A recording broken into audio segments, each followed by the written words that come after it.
$2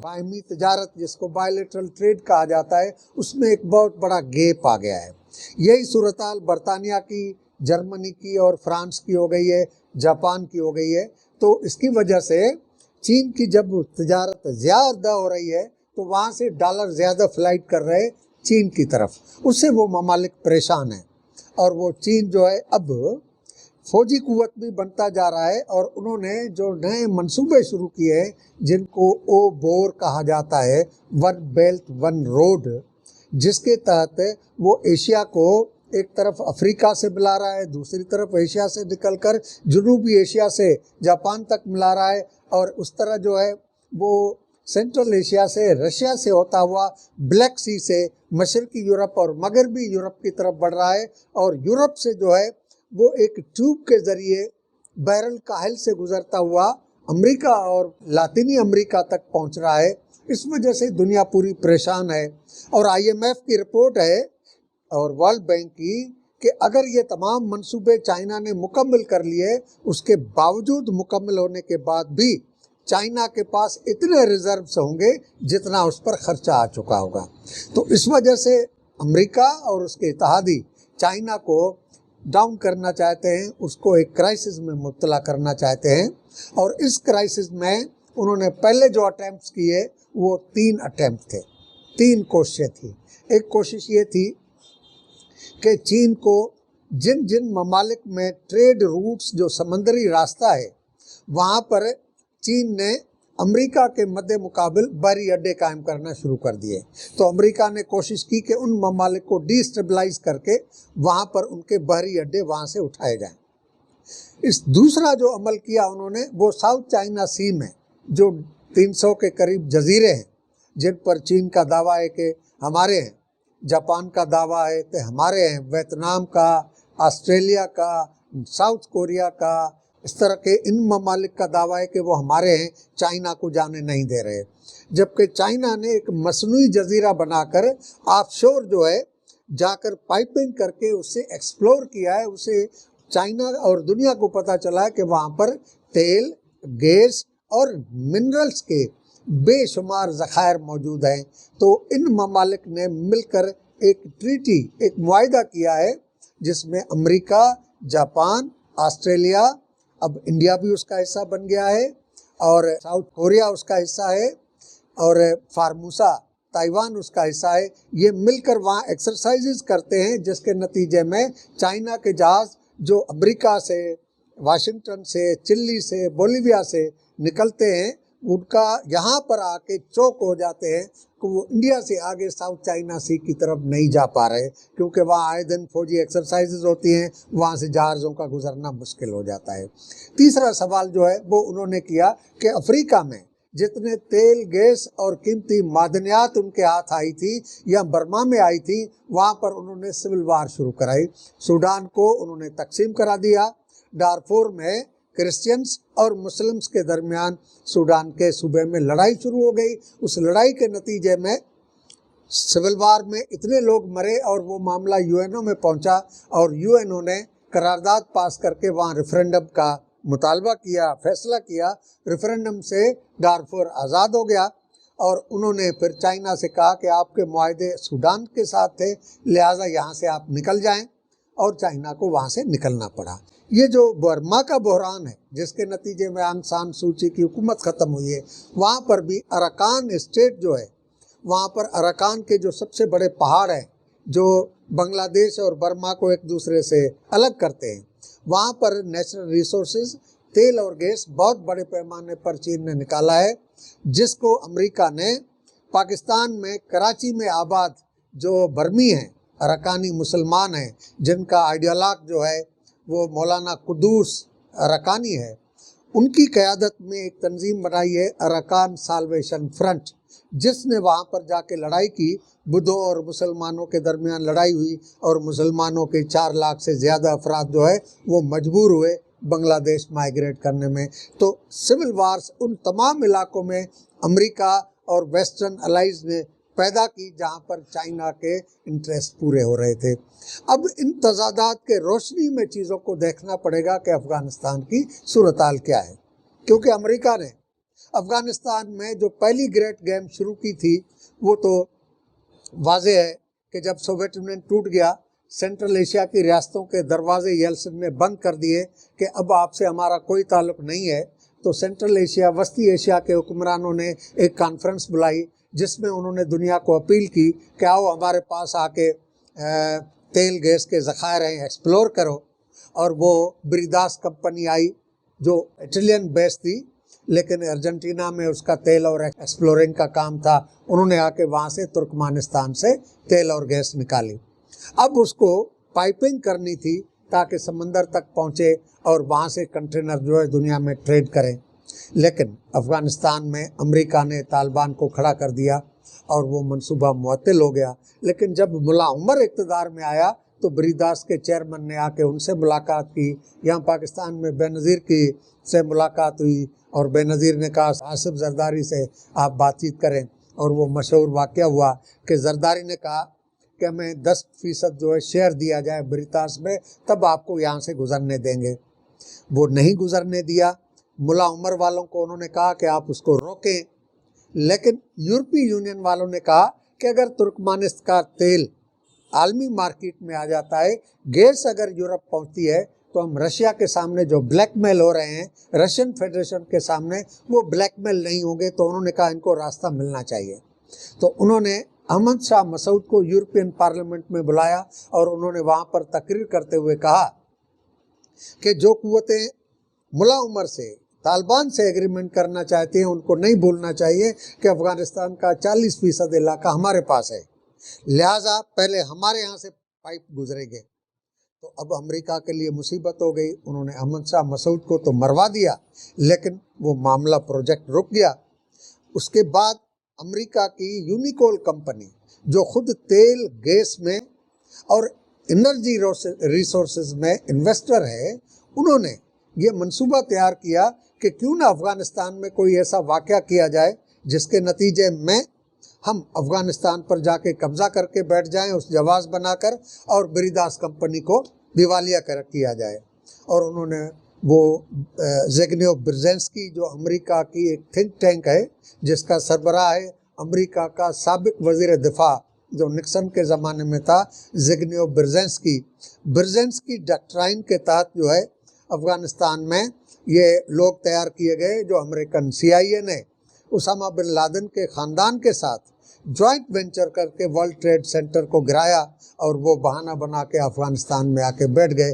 تو وہ ایک گریٹ گیم تھی۔ تو افغانستان میں مختلف گریٹ گیمز ہوئی ہیں، ایک سوویت یونین کے خلاف گریٹ گیم ہوئی، دوسری جو ہے وہ یہ گریٹ گیم ہوئی تاکہ بریداس کمپنی کو ڈیفالٹ کیا جائے، اور وہ ڈیفالٹ ہو گئی۔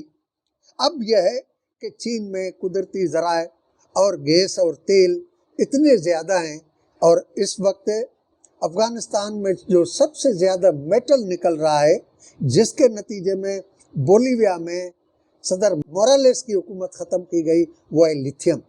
لیتھیم وہ دھات ہے کہ وہ موبائل میں اور ہر آٹومیٹک چیز میں، اور جو بلوٹوتھ پر کام کرنے والی چیزیں اس میں وہ استعمال ہوتی ہے، وہ جہاز میں بھی استعمال ہوتی ہے، اور آج اس کا سب سے بڑا استعمال ہو رہا ہے بیٹری میں، کہ آپ بیٹری جو چارج کرتے ہیں وہ آپ کو 12 گھنٹے تک جو ہے وہ انرجی دے گی۔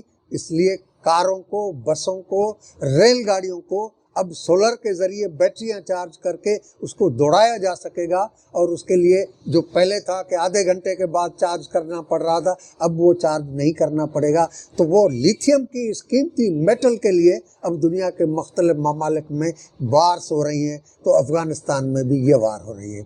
افغانستان کو اس سارے سچویشن کو امریکہ، چین یا عالمی سامراجی قوتوں کے ان تضادات کے پس منظر میں دیکھنا چاہیے۔ اب ایک دوسرے فیکٹر کو دیکھنا چاہیے۔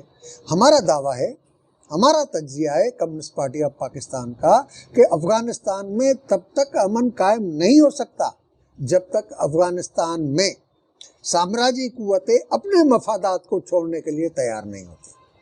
افغانستان کے 6 سرحدی علاقے، ایران سے سرحد لگتی ہے، ترکمانستان سے لگتی ہے، ازبکستان سے لگتی ہے، تاجکستان سے لگتی ہے، چین سے لگتی ہے،